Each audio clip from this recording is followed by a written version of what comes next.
Pada malam hari ini kita akan sedikit mengulang karena pada bulan yang lalu kita sudah membahas satu hadis tentang mengusap di atas kasut.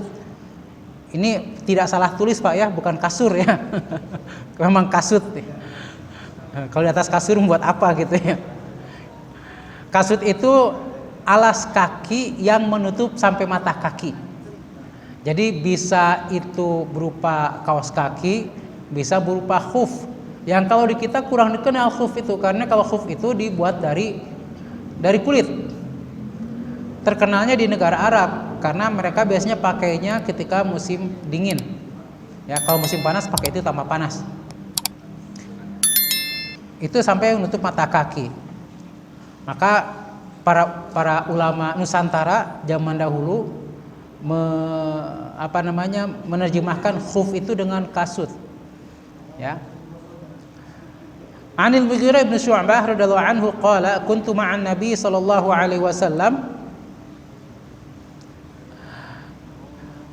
fatawadda'a fa ahwaitu li anzi'a khuffaihi faqala da'huma fa inni adkhaltuhuma tahirataini famasa 'alaihima muttafaqun alaih.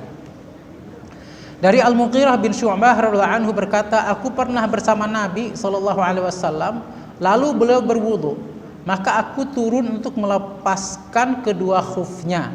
Maka beliau bersabda, biarkan keduanya, maksudnya tidak usah dilepas. Sesungguhnya aku masukkan kedua telapak kakiku dalam keadaan suci. Nah, ada beberapa faidah dari hadis ini.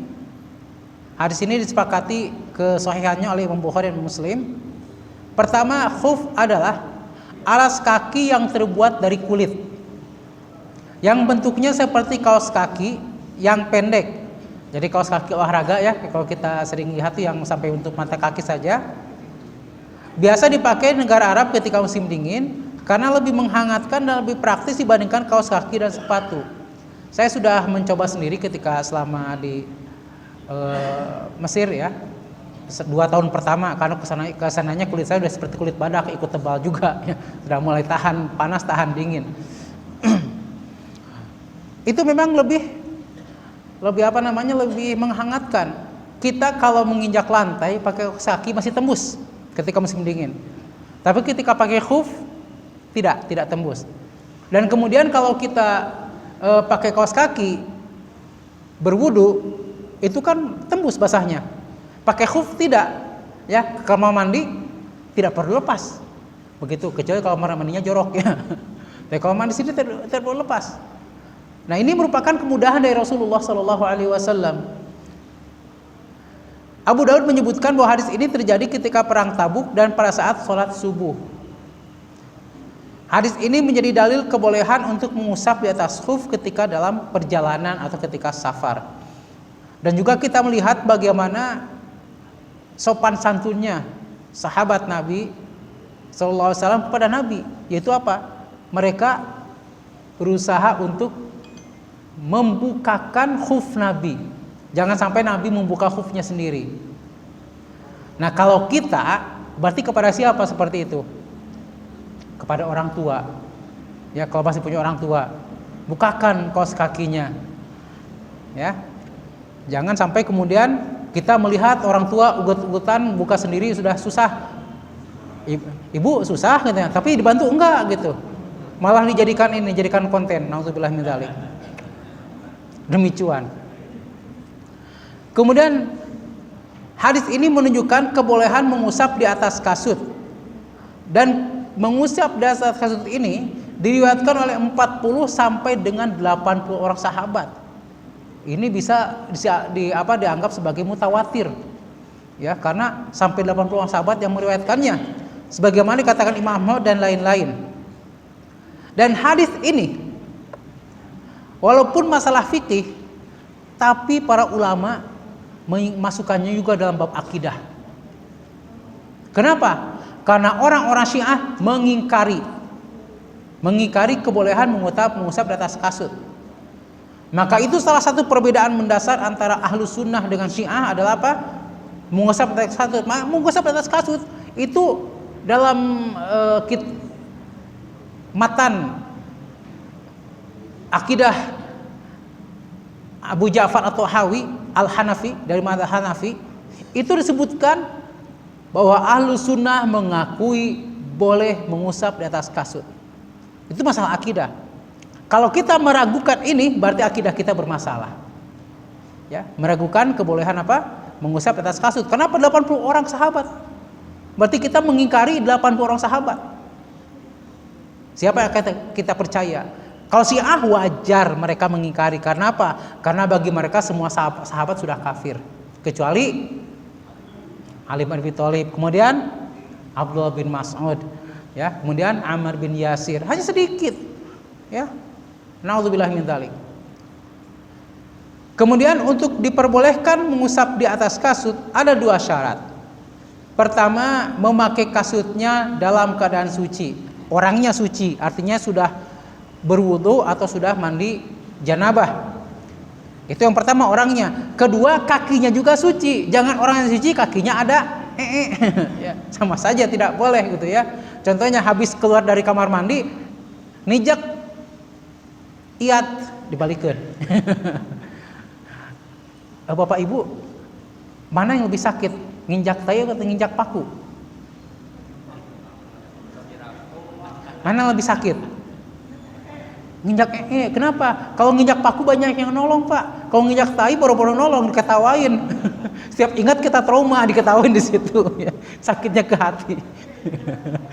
Ya.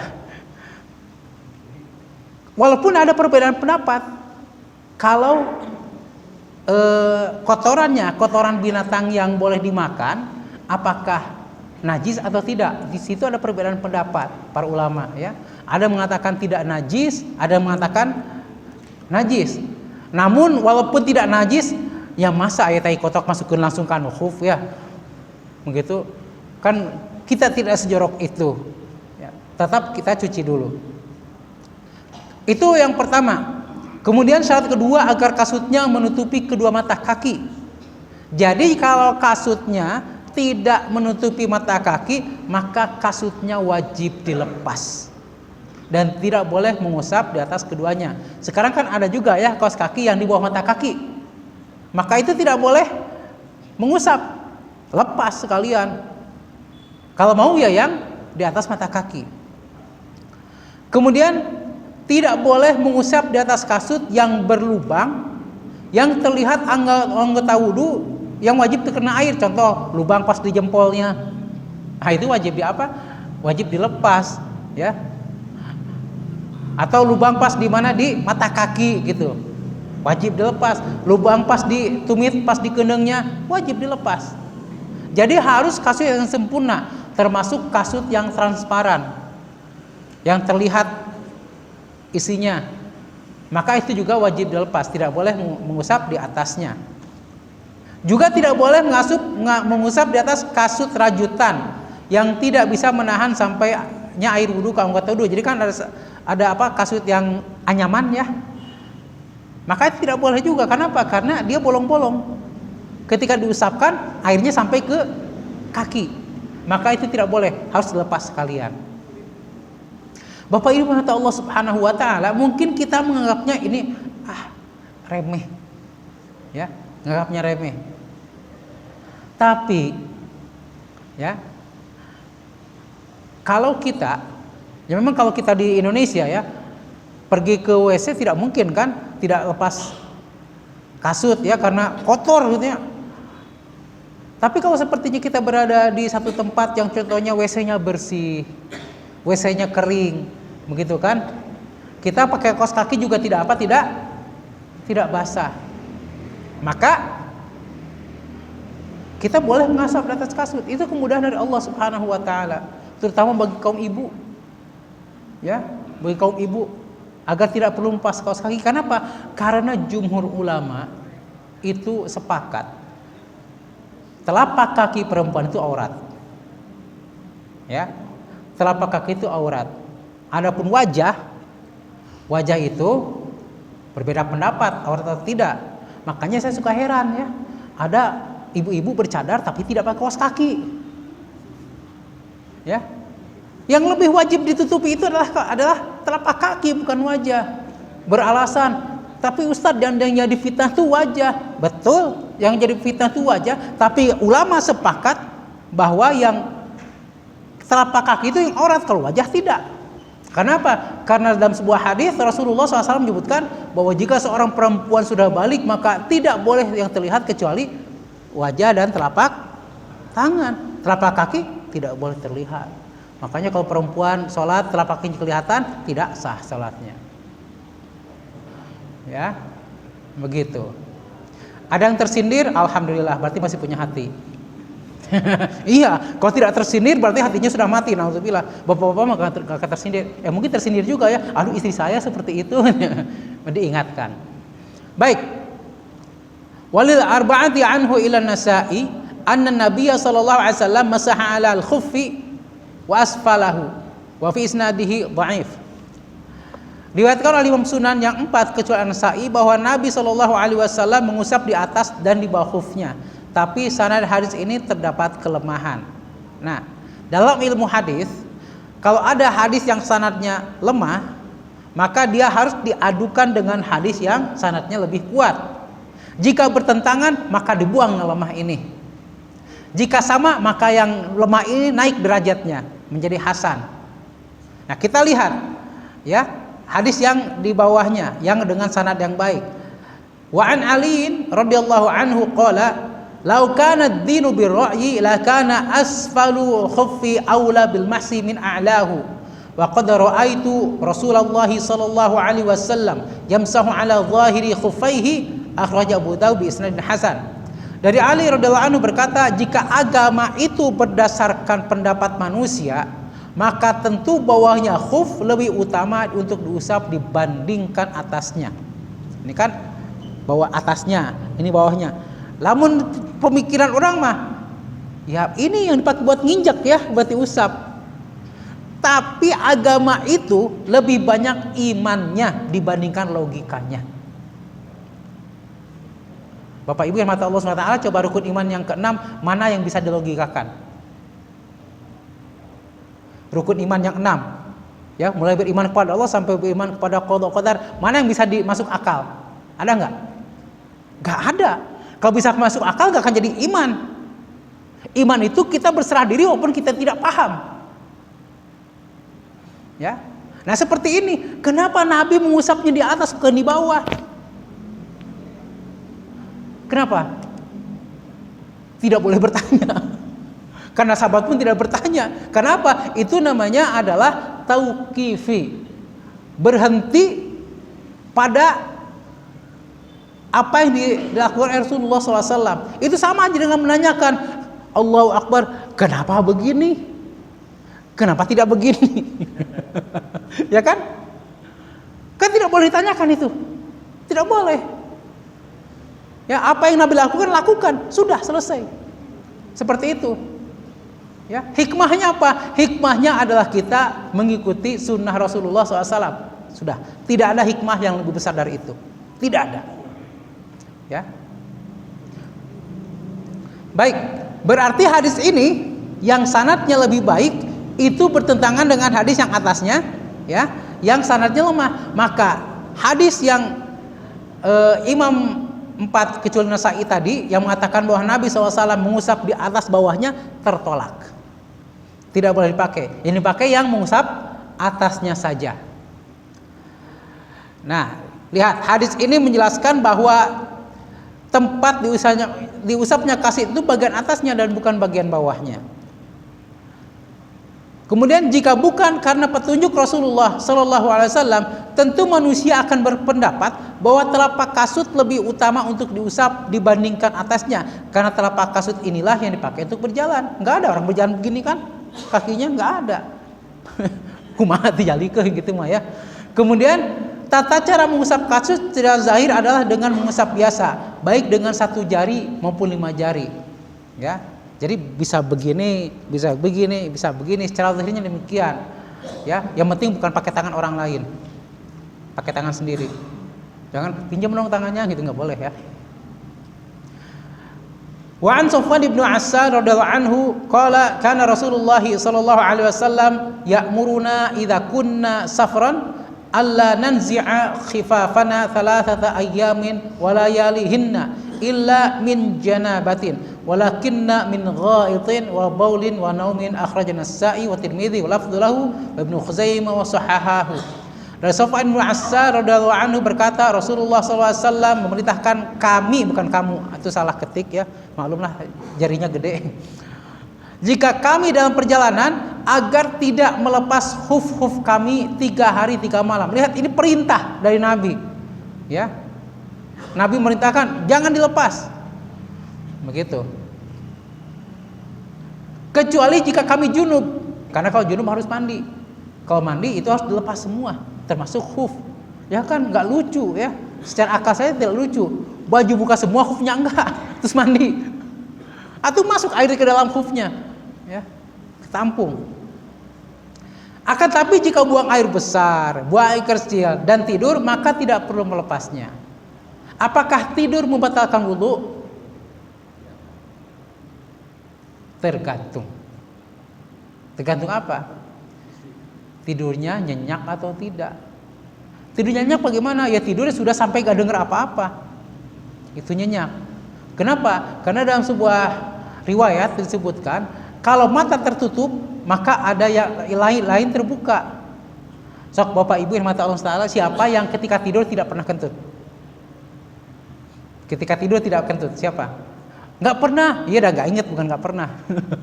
Yang tahu yang masih hidup, kedengar gitu ya. Aduh, gitu kan. Di sini nguap, di sini keluar ya. Tapi kalau sepertinya tidurnya masih terdengar gitu, mengkecek orang Sundaman perum hayam gitu ya. Emang hayam seperti itu ya, nggak tahu juga. Itu tidak wajib wudu ya, tidak batal wudunya. Nah, kalau tidurnya bersandar, maka sebagian ulama mengatakan itu wajib wudu.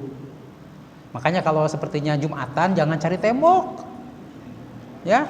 Kenapa? Jangankan dulu nyandar ke tembok, tidak nyandar pun waktu tidur yang paling enak adalah kapan? Ketika imam naik mimbar. Bener nggak? Ketika imam assalamualaikum, wah langsung 5 ton gitu ya. Biar tidak ngantuk bagaimana? Jadi khotib, insya Allah nggak ngantuk. Ya, sederhananya. Kemudian Imam Bukhari mengatakan bahwa tidak ada hadis yang paling sahih tentang pembatasan waktu mengusap di atas kasut selain hadis yang dibawakan oleh Sofwan. Itu apa? Bahwa kalau sedang safar itu 3 hari boleh tidak dilepas. Dihitungnya dari kapan? Dihitungnya dari make. Contohnya, makanya waktu subuh, hari Senin, Selasa, Rabu, Kamis sudah dibuka. Subuh lagi, ya hitungnya waktu sholatnya itu. Begitu, subuh Kamis sudah harus lepas. Ya, begitu. Hitungnya seperti itu. Itu kalau sedang safar. Tapi kalau nggak lepas-lepas bau ya beda lagi ceritanya. Ya, lepas. Kemudian hadis ini menunjukkan bahwa orang yang sedang dalam perjalanan boleh untuk tidak melepas kasutnya 3 hari 3 malam jika akan berwudu. Kemudian kebolehan tidak melepas kasut ini hanya jika akan berwudu atau karena hadas kecil. Namun jika karena hadas besar atau akan mandi junub maka harus dilepas. Ya, tidak boleh mandi junub pakai kasut. Wa an Ali bin Abi Thalib radhiyallahu anhu qala ja'ala Nabi sallallahu alaihi wasallam 3 ayamin wa layalihinna lil musafiri wa yawman lil lailatan lil muqimi, yakni fil masi 'ala al khuffaini, akhrajahu Muslim. Diriwayatkan oleh Imam Muslim dari Ali bin Abi Thalib radhiyallahu anhu berkata, Nabi sallallahu alaihi wasallam menjadikan 3 hari 3 malam bagi orang yang dalam perjalanan dan 1 hari 1 malam bagi yang bermukim. Menjadikan waktunya itu.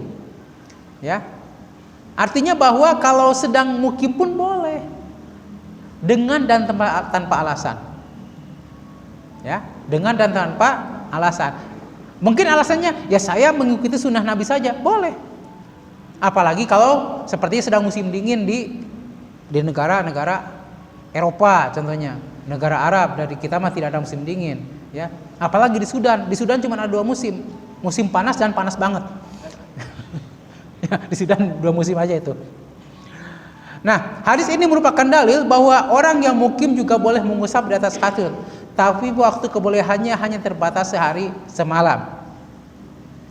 Contohnya mungkin ya, orang sedang sakit, dia kedinginan pakai kaos kaki, kan mungkin wudunya tidak di mana, wudunya tidak ke kamar mandi, wudunya mungkin di wastafel di luar, maka cukup mengusap di atas kasur.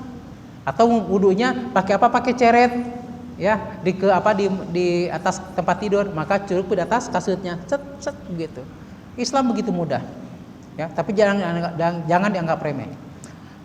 Tapi waktu kebolehannya hanya terbatas sehari semalam. Waktu kebolehan untuk musafir lebih lama daripada yang mukim, karena kesusahan yang dirasakan musafir lebih besar dibandingkan yang mukim. Karena perjalanan itu merupakan potongan siksaan. Tapi kalau sekarang sih perjalanan jauh pun dekat ya. Ya, sekarang ini dari Jakarta Pekanbaru itu lebih dekat daripada Bandung Jakarta. Bandung Jakarta bisa 2 jam 3 jam, Jakarta Pekanbaru sejam 3/4. Ya. Jadi jauhan Bandung Jakarta. Bukan jauhan, lebih lama maksudnya. Ya. Nah, selanjutnya wa an Thauban radhiyallahu anhu qala ba'atha Rasulullah sallallahu alaihi wasallam sariyatan fa amarahum ay yamsahu 'ala al-'asabi yani 'ala ma'ima wat tasahin yani al-khifaf. Rawahu Ahmad, Abu Dawud wa Sahih al-Hakim. Dari Thauban radhiyallahu anhu berkata Rasulullah sallallahu alaihi wasallam mengirimkan pasukan. Sariyah itu pasukan yang tanpa dipimpin oleh Nabi sallallahu alaihi wasallam. Ya. Biasanya pasukan yang dikirim seperti ini itu untuk mengintai. Ya, mengintai musuh. Jadi Nabi SAW itu ahli strategi. Kirimkan ke sana, kirimkan ke tempat-tempat yang dianggap rawan akan penyusup masuk ke situ. Ya. Maka beliau memerintahkan untuk mengusap di atas imamah, yaitu sorban. Boleh mengusap di atas sorban. Ya.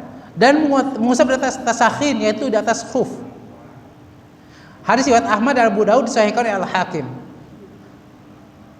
Faidahnya pertama, hadis ini merupakan dalil kebolehan mengusap di atas sorban sebagaimana bolehnya mengusap di atas kasut. Makanya bagi ibu-ibu yang sholat, yang berwudu di tempat umum, sulit untuk untuk melepas jilbabnya karena mungkin laki-laki lewat-lewat, maka bisa di atas jilbabnya. Ya, mengusap ya, bukan ngabanjur, beda. Jangan digitukan, itu ngabanjur ya, bukan mengusap, jibrung.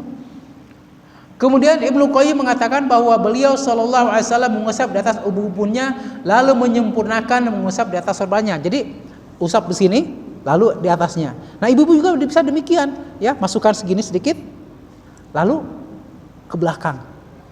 Ya, seperti itu. Karena Nabi SAW mengajarkan seperti itu.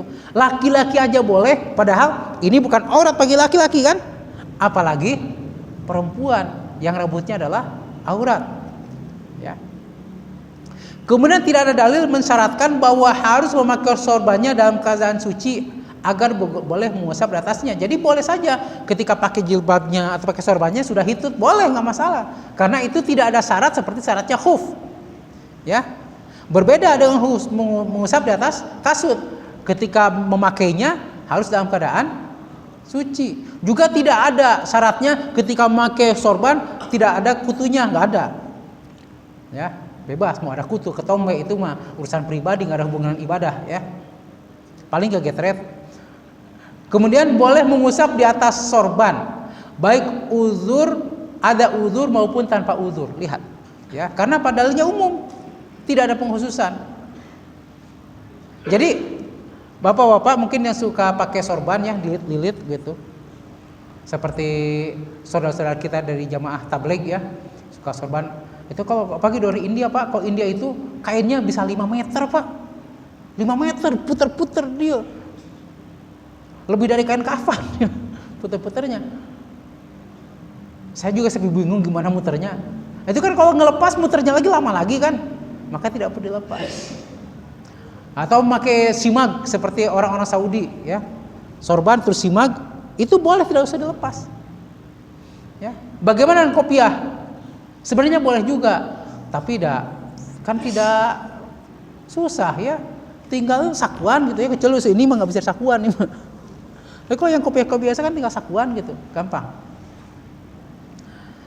Ini utamanya bagi para kaum perempuan. Ya, ketika berwudu di tempat umum, apalagi jika pakai jilbab syar'i yang panjang, ya, yang sampai sampai ke lutut. Itu kan kalau ngelepas bisa-bisa jatuh, jadi najis malah. Gitu ya. Wa an Umar mauqufan wa an Anas marfu'an idza tawadda ahadukum wa labisa khuffaihi falyamsa 'alaihima wal yusalli fihima wa la ya'lahuma in syaa'a illa min janabatin akhrajahu al-Qutni wal Hakim wa sahhahahu. Dari Umar secara mauquf, maksudnya mauquf ini adalah riwayatnya cuma sampai di Umar. Adapun dari Anas marfu, maksudnya Anas mendengar dari Nabi sallallahu alaihi wasallam. Jika salah seorang di antara kalian berwudu dalam keadaan memakai khuf, maka usaplah di atasnya dan sholatlah dengan memakai kedua kasutnya. Dan jika ia mau, janganlah ia melepasnya kecuali jika ia junub. Hadis riwayat Ad-Darqutni dan Hakim mensahihkannya. Nah, Bapak-bapak yang dirahmati Allah Subhanahu wa taala, kalau kita mengusap di atas kasut, jangan kemudian sudah wudunya kita mengusap atas kasut, pas sholatnya malah dilepas. Ya, jangan. Kalau kita sudah mengusap di atas kasut, maka sholatnya pun pakai kasutnya. Dah muncul orang Sunda mah gawe pisan, udah diusap terus dilepas dengan naon sok. Ya. Nya kan kirang damel gitu.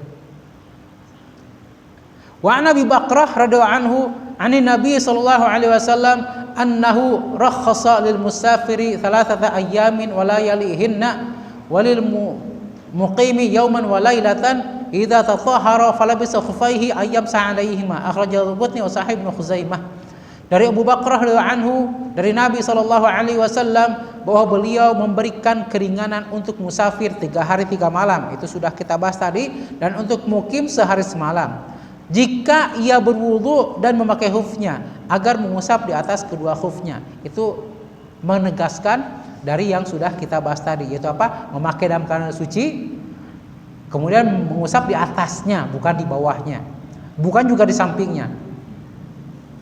Wa an Abi Amarah radhiyallahu anhu annahu qala ya Rasulullah amsahu 'al khuffain qala na'am qala yawman qala na'am qala yawmin qala na'am qala thalatha qala na'am wa ma syi'ta akhrajahu Abu Daud qala laisa bil qawi. Ya, dari Ubay ibnu Amarah radhiyallahu anhu bahwa ia bertanya, hai Rasulullah, nah jadi harinya harusnya hai Rasulullah, bolehkah aku mengusap di atas kedua khuf? Beliau menjawab ya. Boleh 1 hari? Beliau menjawab ya. 2 hari boleh? Beliau menjawab ya. 3 hari boleh? Beliau menjawab ya, dan terserah kamu. Hadis ini Abu Daud, tapi Abu Daud mengatakan sanadnya tidak kuat. Berarti hadisnya tidak bisa dipakai. Ya, karena apa? Makanya tidak dilepas lebih dari 3 hari. Sedangkan ini bukan musafir, mukim. Maka Darqutni mengatakan bahwa sanad hadis ini tidak benar. Ibnu Hibban mengatakan bahwa hadis ini tidak bersandar, bahwa ia tidak bersandar kepada sanad hadis ini. Ibnu Abdul Bar mengatakan bahwa hadis ini sanadnya tidak benar dan sanadnya tidak bisa dipertanggungjawabkan.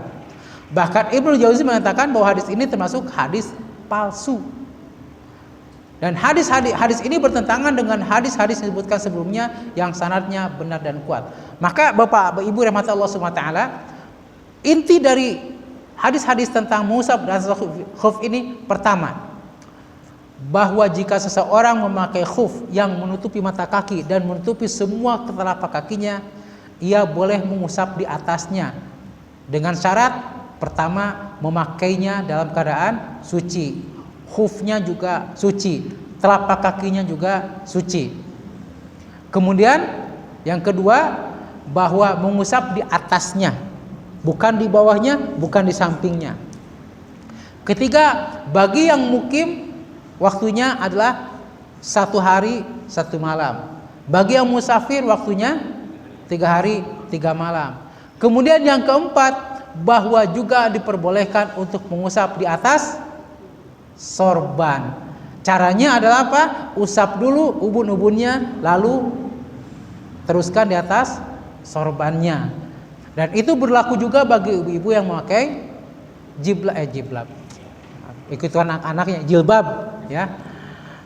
Usap dulu ubun-ubunnya, kemudian teruskan di atasnya. Wallahu taala alam. Baik Bapak Ibu rahmati Allah taala, kalau ada yang mau tanyakan silakan. Ya, silakan Pak.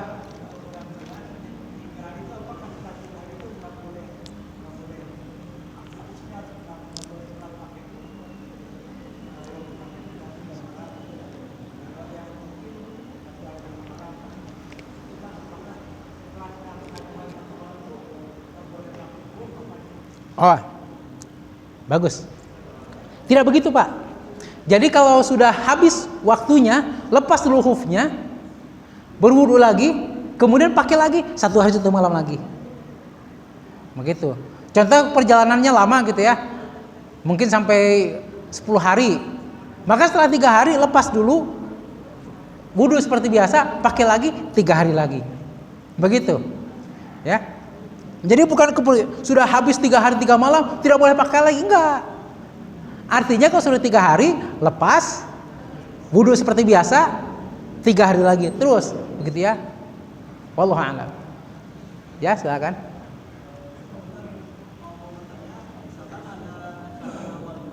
Ya.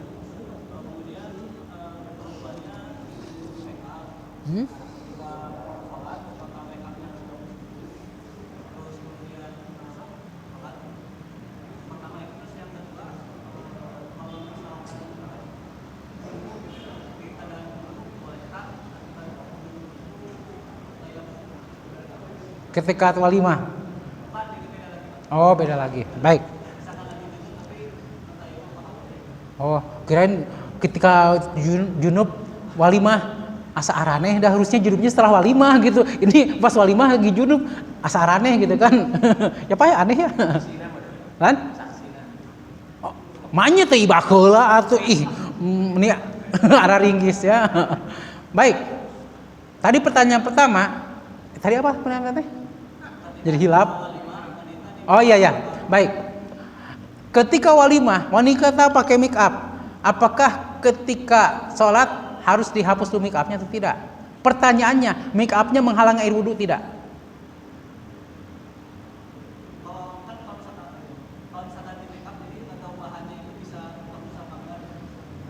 Ya kan bisa diketahui.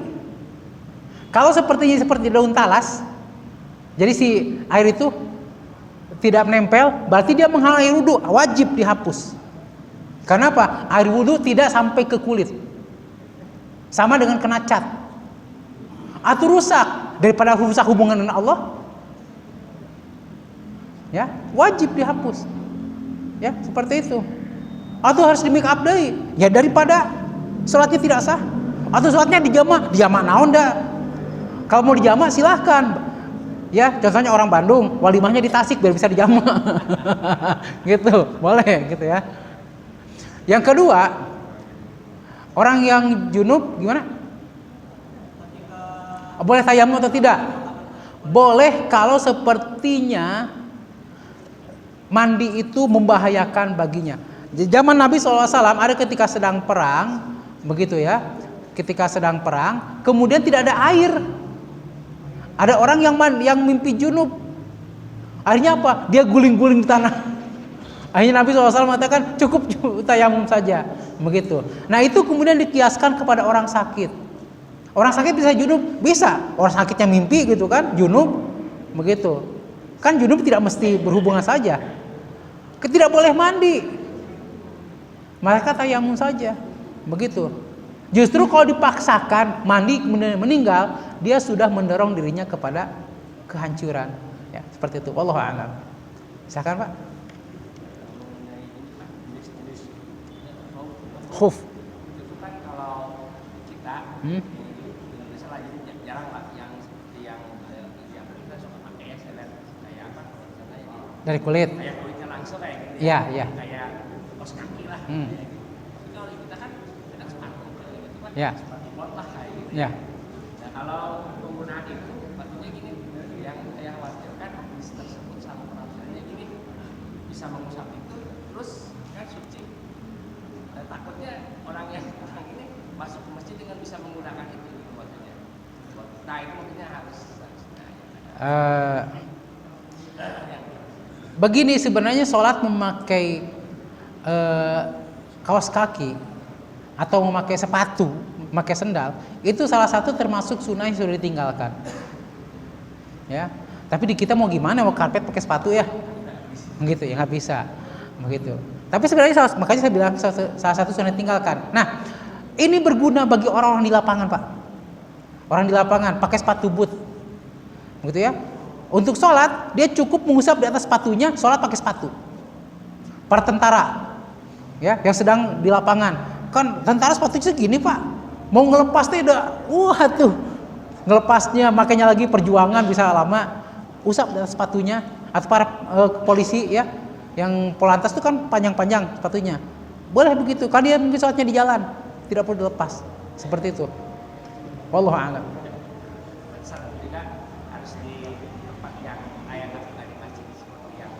Ya kalau masalah di masjid itu masalah kebiasaan pak. Ya kalau sepertinya kebiasaannya tidak dipakai jangan pakai pak. Itu artinya cari ribut. Begitu ya. Iya itu namanya adat ya, adat yang harus kita hormati.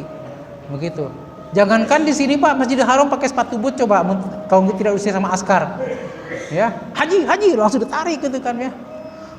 Baik Bapak Ibu rahmati Allah Ta'ala, alhamdulillah waktu Isya sudah masuk. Mari kita tutup dengan doa kafaratul majlis. Subhanakallahumma bihamdik asyhadu an la ilaha illa anta astaghfiruka wa atubu ilaik. Assalamualaikum warahmatullahi wabarakatuh.